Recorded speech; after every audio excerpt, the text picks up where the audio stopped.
Students, welcome back to our YouTube channel SS chemistry. आज का video lecture आपका BSc fifth semester का रहने वाला है। हमने बीएससी फिफ्थ सेमेस्टर का first paper organic synthesis start किया था। उसमें हम फर्स्ट यूनिट पढ़ रहे थे। उसमें ऑलरेडी हम 4 लेक्चर ले चुके हैं। पहले हमने जो आपका यूनिट नेम है वो है alkanes and cycloalkanes, chemistry of alkanes and cycloalkanes. तो हमने एल्केन्स का जर्नल क्लासिफिकेशन फर्स्ट लेक्चर में देखा था। फिर उसके बाद हम देख रहे हैं क्या, general method of preparation of alkanes. उसमें हमने अभी तक अनसैचुरेटेड हाइड्रोकार्बन से किस प्रकार हम एल्केन बनाते हैं वो पढ़ा। फिर उसके बाद हमने एल्किल हैलाइड से एल्केन्स कैसे बनाते हैं वो देख रहे थे। उसमें हम एल्किल हैलाइड का रिडक्शन करके हमने एल्केन बनाना सीखा। फिर हमने वुड्स रिएक्शन के थ्रू कैसे एल्केन्स बनाते हैं वो हमने सीखा। और आज के लेक्चर में हम देखने वाले हैं एल्किल हैलाइड से ही एल्केन बनाएंगे और उस रिएक्शन का नाम है फ्रैंकलैंड रिएक्शन। ओके, तो चलिए लेक्चर स्टार्ट करते हैं। आपने जैसे वुड्स रिएक्शन में पढ़ा, जब कुछ भी इसमें फ्रैंकलैंड रिएक्शन में कुछ भी अलग नहीं, बस इतना अलग है कि हमने वुड्स रिएक्शन में सोडियम लिया था और इसमें हम क्या ले रहे हैं, जिंक। बस जस्ट वैसे ही सेम है, ये भी वही एल्किल हैलाइड से ही एल्केन का फॉर्मेशन है।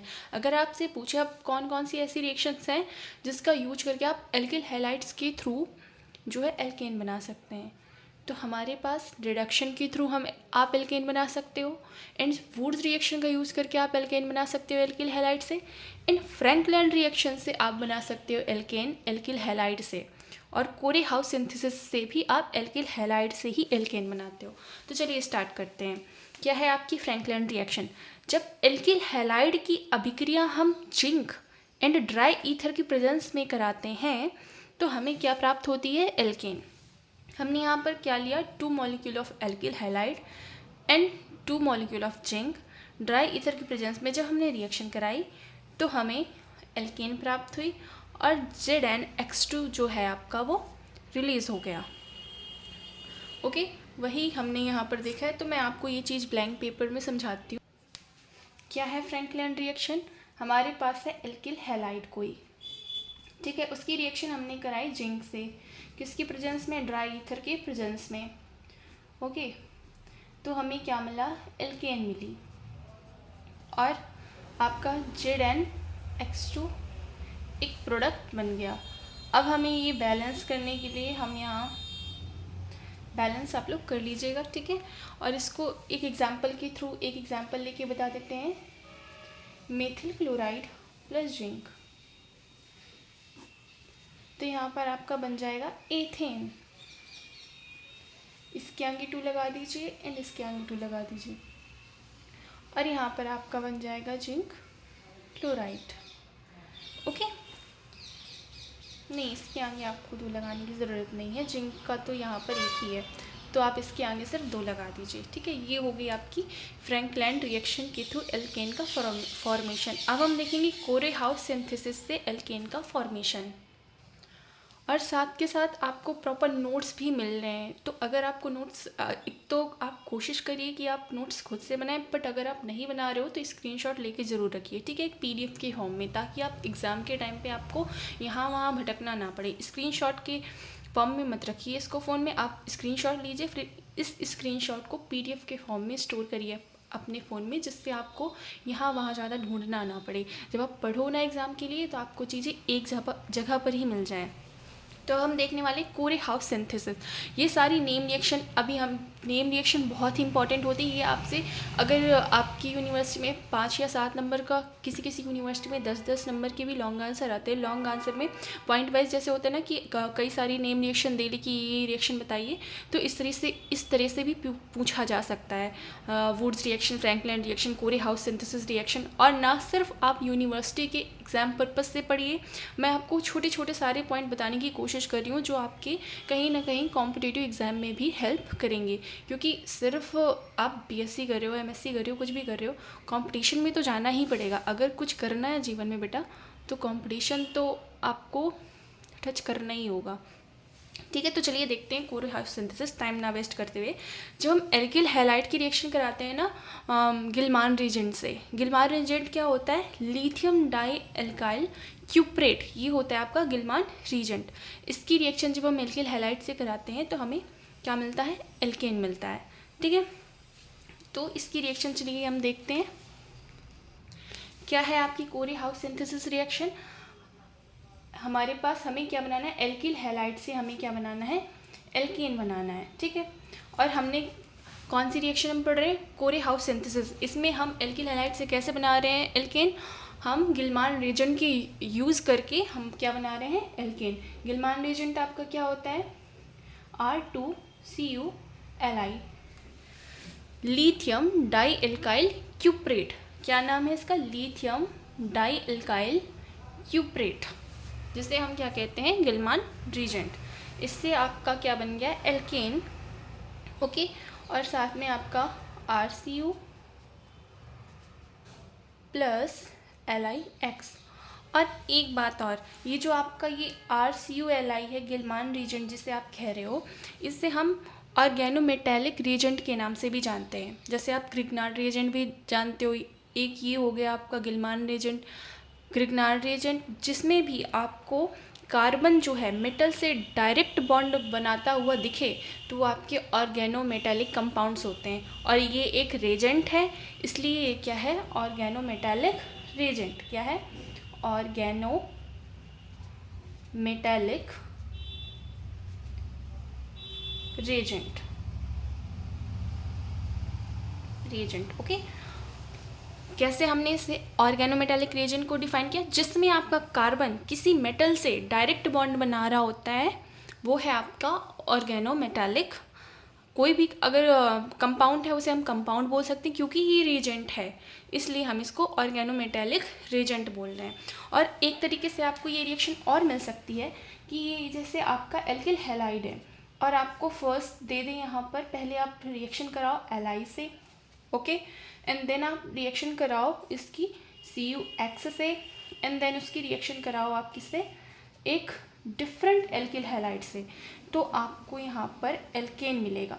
कई बुक्स में इस प्रकार से भी आपको देखने को मिलेगा। तो ये अलग अलग चीज़ें, जब आप पहले इसको एल्किल हैलाइड को लिथियम से रिएक्ट कराओगे, फिर जो बनेगा उसको आप CuX से रिएक्ट कराओगे, फिर जो बनेगा उसके बाद आप R-X से उसकी रिएक्शन कराओगे, तब आपको एल्केन मिलेगा। तो ये कैसे होगा, ये हम मैकेनिज़्म के थ्रू समझेंगे। चलिए देखते हैं मैकेनिज़्म। देखिए जैसे हमारे पास है, फर्स्ट मैकेनिज़्म इसकी बता रही हूँ, ठीक है। नोट्स भी मैंने प्रॉपर लिखे हुए हैं तो वो भी दिखाऊंगी, पहले आप समझ लीजिए। समझने के लिए मैं आपको ब्लैंक शीट पे बता रही हूँ, ठीक है। आपका ये क्या है, एल्किल हैलाइड, इनके बीच में बॉन्ड ब्रेक हुआ, इसने लिथियम से रिएक्ट किया, हमने 2 लिथियम के मॉलिक्यूल्स लिए, 2 लिथियम के मॉलिक्यूल्स लिए हैं।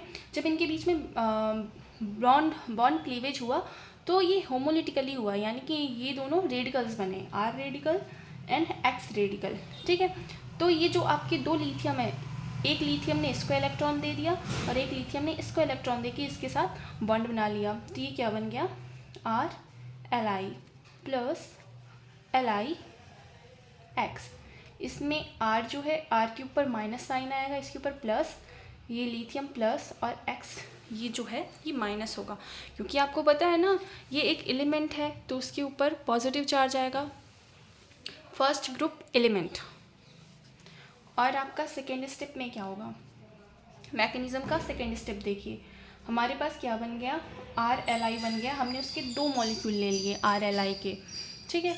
फिर उसकी रिएक्शन हमारे पास ये दूसरी कंडीशन क्या है, CuX से हमें रिएक्शन करानी है, CuX हमने लिया, इसकी रिएक्शन जब हमने कराई तो यहाँ से अब हमें प्राप्त होगा क्या, गिलमान रिएजेंट R2CuLi, ओके, प्लस आपका क्या बच जाएगा, Li और X, ये बच जाएगा आपका Li एंड X, ये बन गया। अब दूसरी कंडीशन में हम R-X से इसकी रिएक्शन करा रहे हैं, जो हमारा ये गिलमान रिएजेंट बना उसकी, ये आपका तीसरा स्टेप है। हमने क्या लिया, R2CuLi, ये जो कि आपका गिलमान रिएजेंट है। थर्ड कंडीशन, हम दूसरे एल्किल हैलाइड से इसकी रिएक्शन करा रहे हैं, तो यहाँ पर बन क्या रहा है, R bond R dash, plus आपका जो भी बाई प्रोडक्ट बचा होगा, क्या बचा आपका LiX बच गया, एंड क्या बच गया आपका RCU बच गया एक। तो ये आपके बाई प्रोडक्ट्स निकल जाएंगे। और जो यहाँ पर आपका मेन प्रोडक्ट है वो है ये एल्केन। और एक बात याद रखिएगा, और भी मतलब काफ़ी कॉम्पिटिटिव एग्जाम में ये क्वेश्चन पूछा जाता है कि कोरे हाउस सिंथेसिस से हम अनसिमेट्रिकल एल्कीन्स का फॉर्मेशन करते हैं। ठीक है, चलिए अब नोट्स में दिखाती हूँ आपको। तो इसके आप स्क्रीनशॉट ले लीजिए, फिर हम आगे चलते हैं। तो ये रहा आपका कोरे हाउस सिंथेसिस का मैकेनिज़्म, नोट कर लीजिए या फिर स्क्रीनशॉट ले लीजिए। वही मैंने आपको अभी रफ में समझाया कि कैसे होती है इसकी मैकेनिज़्म कोरे हाउस सिंथेसिस की। इसका मेन जो मेन चीज़ है आपकी कोरे हाउस सिंथेसिस में जो आप याद रखोगे क्या है, इसका रेजेंट गिलमान रेजेंट। ठीक है, R2CuLi। वही इस यहाँ पर मैंने एक एग्जाम्पल लेके बताया है, CH3CH2CuLi। R की जगह पे हमने क्या लिया, CH3CH2। इसकी रिएक्शन हमने कराई तो हमें क्या मिला, प्रोपेन। ठीक है, तो चलिए अब नेक्स्ट रिएक्शन है, अब हम डीकार्बोक्सिलेशन के थ्रू एल्केन बनाने वाले हैं। डीकार्बोक्सिलेशन किसका, किसी कार्बोक्सिलिक एसिड का हम डीकार्बोक्सिलेशन करेंगे। डीकार्बोक्सिलेशन का मतलब क्या है कि उस कार्बोक्सिलिक एसिड से जो उसका COO जो आपका ग्रुप होता है उसको हम CO2 के फॉर्म में निकाल देंगे। ठीक है, तो ये आपका होता है decarboxylation, formation of alkanes from carboxylic acid. हम कार्बोक्सिलिक एसिड से एल्केन दो प्रोसेस के थ्रू बनाने वाले हैं, एक आपका केमिकल मेथड, दूसरा आपका electrical method. Chemical method, electrical method, ये दोनों चीज़ें आप क्लास 11th में पढ़ चुके होंगे। केमिकल मेथड जिसे हम सोडा लाइम मेथड भी कहते हैं, इसमें हम NaOH इसकी प्रेजेंस में जब अभिक्रिया कराते हैं कार्बोक्सिलिक एसिड की तो हमें क्या मिलता है, एल्केन। ठीक है, जब कार्बोक्सिलिक एसिड को सोडा लाइम यानी कि NaOH + CaO के साथ हीट करते हैं तो हमें एल्केन प्राप्त होता है। ओके,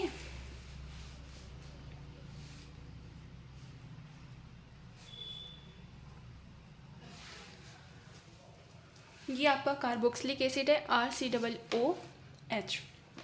इसकी रिएक्शन हमने कराई किससे, सोडा लाइम से, NaOH + CaO।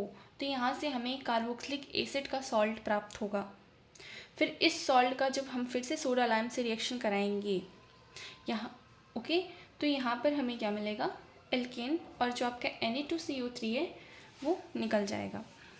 चलिए इसे भी हम प्लेन सीट में समझते हैं इसकी मैकेनिज़्म के थ्रू। तो हम क्या पढ़ रहे हैं, chemical method of carboxylation, decarboxylation कर रहे हैं हम, उसका केमिकल मेथड पढ़ रहे हैं, यानी कि सोडा लाइम मेथड, जिसमें हम कार्बोक्सिलिक एसिड का डीकार्बोक्सिलेशन कर रहे हैं। ये हमारे पास एक कार्बोक्सिलिक एसिड है, इसकी रिएक्शन हमने सोडियम हाइड्रोक्साइड से कराई। इससे हमें क्या मिला, कार्बोक्सिलिक एसिड का सॉल्ट मिला और वाटर रिलीज हो गया। ओके, अब हम इसकी रिएक्शन कराएंगे सोडा लाइम से। आपका सोडा लाइम क्या होता है, NaOH + CaO, ये इसका मिक्सचर आपका सोडा लाइम कहलाता है। यहाँ से हमें एल्केन प्राप्त होगी। ठीक, अब जो आपका बाई प्रोडक्ट है वो भी निकल जाएगा। अब इसको हम मैकेनिज़्म के थ्रू अच्छे से समझेंगे।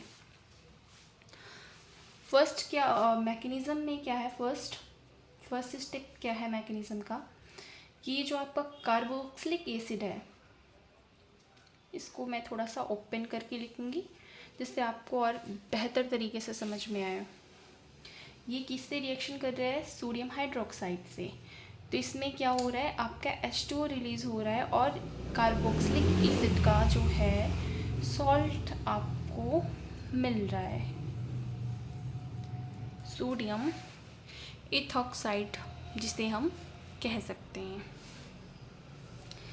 ठीक, अब सेकेंड स्टेप में क्या हो रहा है, यहाँ पर ये जो आपका लवण बना है, सॉल्ट बना है, सोडियम सॉल्ट जो आपका कार्बोक्सिलिक एसिड का बना,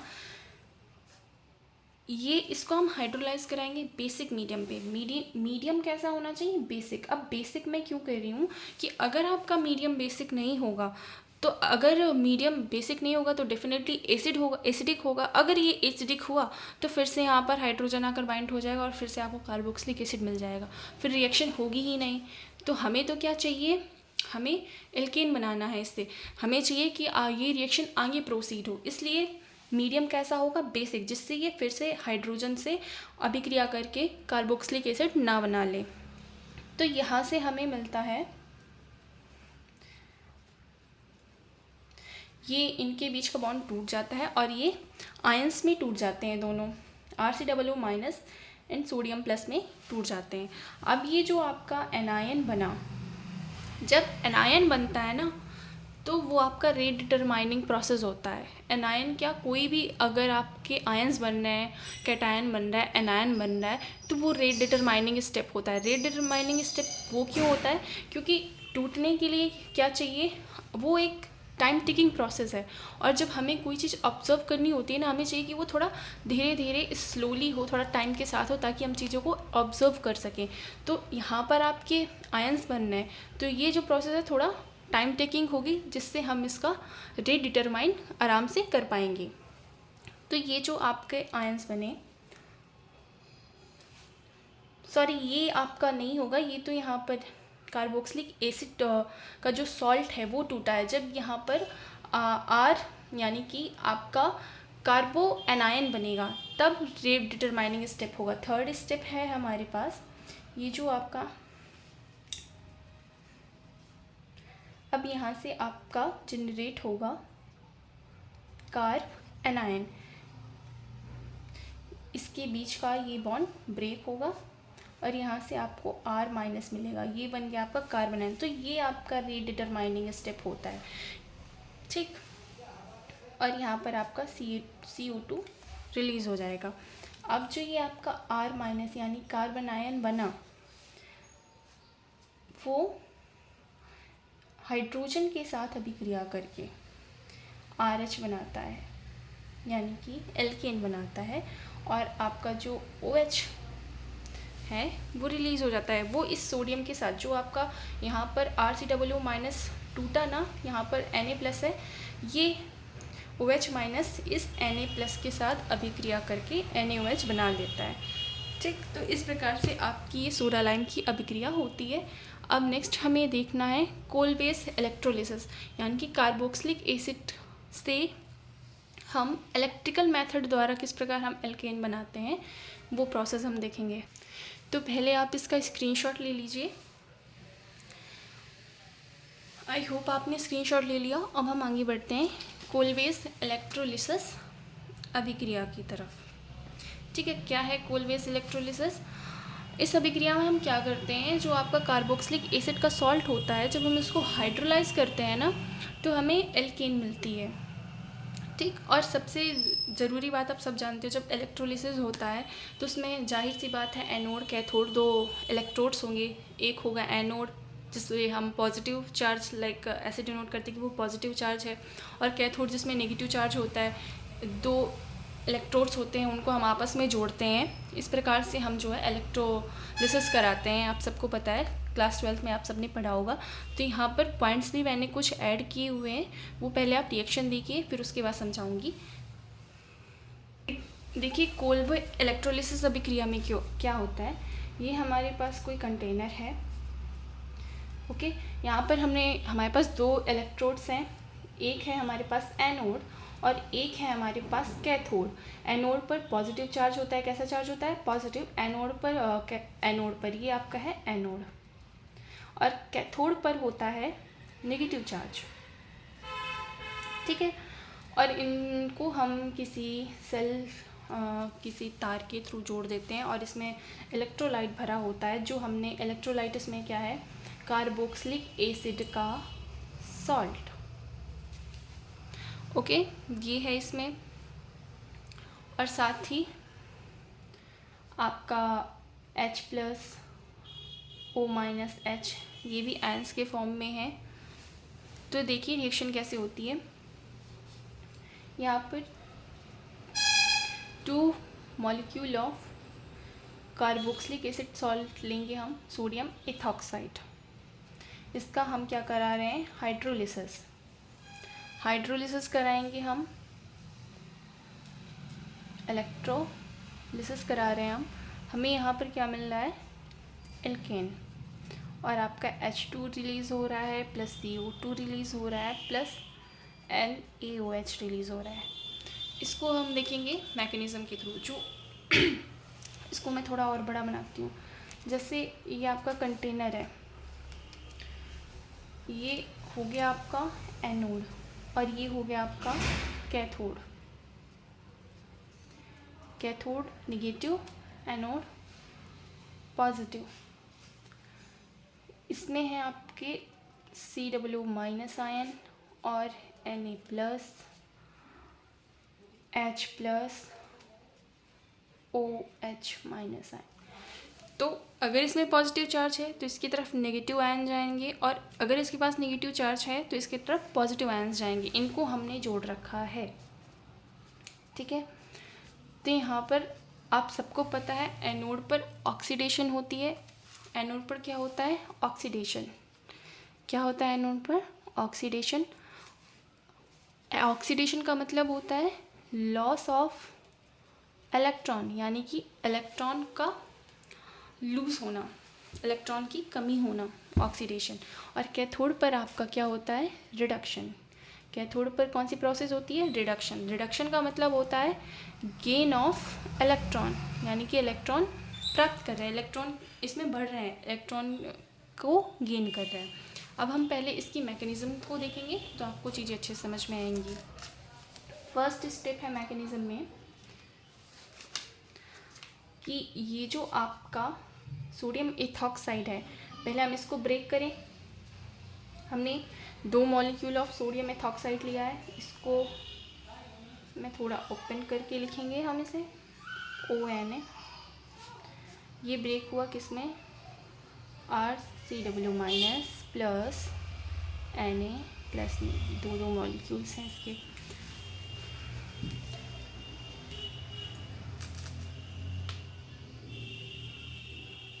तो किस प्रकार से हमने इस सोडियम इथॉक्साइड को ब्रेक किया, RCW minus plus 2Na plus.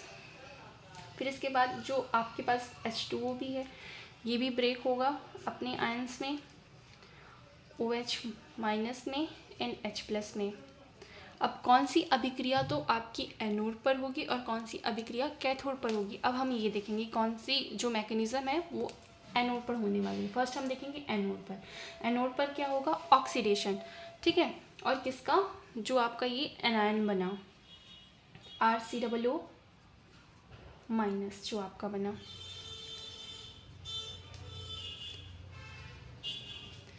इसने क्या किया, ये जो आपका ऑक्सीजन है यहाँ पर इसने क्या किया, फ्री रेडिकल बनाया। हमारे पास इसके 2 मॉलिक्यूल थे ना, तो ये ऐसे ही जैसे, एक मिनट, जैसे ये आपका R/C, ये एक मॉलिक्यूल है। इसके पास ऑक्सीजन के आउटर मोस्ट सेल में कितने इलेक्ट्रॉन्स होते हैं, 6। इसमें से इसने 1 इलेक्ट्रॉन दे दिया, किसी को दे दिया, तो ये एक रेडिकल बन गया। इसके पास अब 5 इलेक्ट्रॉन्स बचे। ऐसे ही दोनों मॉलिक्यूल ने अपना एक इलेक्ट्रॉन दे दिया, यानी कि 2 इलेक्ट्रॉन दे दिए। क्योंकि यहाँ पर ऑक्सीडेशन हो रहा है, ऑक्सीडेशन का मतलब ही है कि लॉस ऑफ इलेक्ट्रॉन। तो इस ऑक्सीजन ने अपने इलेक्ट्रॉन्स खो दिए, तो जिससे ये क्या बन गया, फ्री रेडिकल।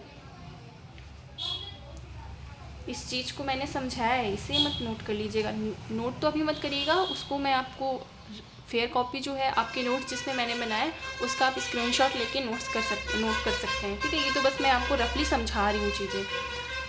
तो ये जो आपका फ्री रेडिकल बना ना, अब आपको पता है भाई ऑक्सीजन तो मोस्ट इलेक्ट्रोनेगेटिव एलिमेंट है, तो अब इसको क्या चाहिए कि इसे तो अपना ऑक्टेट कंप्लीट करना है। तो ये इस कार्बन को बोलेगा भैया मुझे तो कहीं से तो इलेक्ट्रॉन ला के दो, मुझे अपना ऑक्टेट कंप्लीट करना है। तो ये कार्बन बेचारा क्या करेगा, ये इस कार्बन से बोलेगा भाई मुझे तेरे साथ बॉन्ड तोड़ना है, तू मेरा इलेक्ट्रॉन मुझे दे दे जिससे मैं इस ऑक्सीजन को संतुष्ट कर सकूँ। तो इनका बॉन्ड क्लीवेज हो जाएगा, यानी कि होमोलिटिक क्लीवेज होगा। तो ये भी रेडिकल बन जाएगा और ये अपना इलेक्ट्रॉन लेके इसको दे देगा, ठीक है। तो यहाँ से आपके जो हैं 2 मॉलिक्यूल ऑफ CO2 रिलीज हो जाएगा और आपका R रेडिकल बन जाएगा। अब ये जो आपका R रेडिकल बना, समझिएगा सेकेंड स्टेप, ये जो आपका R रेडिकल बना ना, ये ही आपस में दोनों R रेडिकल आपस में कंबाइन करके एल्केन का फॉर्मेशन कर लेंगे। तो एल्केन कहाँ बन रही है? एनोड में। ठीक, अब कैथोड में देखते हैं कैथोड में क्या अभिक्रिया हो रही है हमारी। कैथोड में आप जानते हो क्या होता है? रिडक्शन होता है। रिडक्शन का मतलब होता है गेन ऑफ इलेक्ट्रॉन। ओके, तो यहाँ पर जो हमारे पास H+ आयंस हैं, वो ये इलेक्ट्रॉन्स जो यहाँ पर फ्री हुए, रिलीज़ हुए, ये इलेक्ट्रॉन्स, ये जो यहाँ पर ऑक्सीजन ने 2 इलेक्ट्रॉन निकाले थे, ये इलेक्ट्रॉन जो है ये H+ ले लेगा और H2 गैस बनाकर निकल जाएगा। ओके, तो यहाँ पर आपसे क्वेश्चन पूछा जा सकता है किसी कॉम्पिटिटिव एग्जाम में, यूनिवर्सिटी एग्जाम में तो ये नहीं पूछा जाएगा कि जो आपकी CO2 गैस है वो कहाँ बनी, या फिर कह लें जो एल्केन है वो कहाँ बना? एनोड में, और H2 गैस कहाँ बनी? कैथोड में। तो ये हो गई इसकी पूरी मैकेनिज़्म। आई होप आपको समझ में आई हो। अब आप थोड़ा नोट्स देख लीजिए एंड उसकी स्क्रीनशॉट। ओके, जो भी मैंने पॉइंट अभी बोले ना कि क्या आपका एनोड पर बनता है, क्या कैथोड पर बनता है, वो यहाँ पर मैंने नोट के फॉर्म में लिखा हुआ है, तो इसे भी नोट कर लीजिएगा। और एक और इम्पॉर्टेंट बात कि जो ये मैंने कहा आपको, इसमें इलेक्ट्रोलिसिस हुआ, ठीक है, उसके बाद जो आपका सोल्यूशन, ये रिएक्शन होने के बाद अगर हम पूछे कि जो सोल्यूशन बचा है ना उस कंटेनर में, जो हमने कंटेनर लिया था, वो सोल्यूशन कैसा होगा, उसका नेचर कैसा होगा, तो वो बेसिक होगा। बेसिक क्यों होगा? समझिए, इसका ये सोडियम जो यहाँ से टूटकर अलग हुआ था और इसका H2O का OH-, जब आपकी H2 गैस बन गई और CO2 भी रिलीज़ हो गई और एल्केन भी बन गई, तो क्या बचा हमारे पास? OH- और सोडियम के एलिमेंट्स बचे। ये दोनों आपस में कंबाइन करके NaOH बना लेंगे, जिससे हमारा जो सोल्यूशन होगा उसका नेचर कैसा होगा? बेसिक होगा। ओके, तो आज के वीडियो लेक्चर में बस इतना ही। यहाँ से आपका जो है general method of formation of alkanes ख़त्म होता है। अब हम एल्केन्स के केमिकल प्रॉपर्टीज़ के बारे में नेक्स्ट लेक्चर में डिस्कशन करेंगे। आई होप चीज़ें आपके लिए हेल्पफुल रही हो। अगर कहीं भी आपका कोई भी डाउट हो, आपको कोई चीज़ समझ में नहीं आई हो, आप डेफिनेटली कमेंट करिए, मैं आपको उसको नेक्स्ट वीडियो लेक्चर में ज़रूर समझाऊँगी और आपको डेफिनेटली रिप्लाई भी ज़रूर मिलेगा। ठीक है, थैंक यू फॉर वॉचिंग।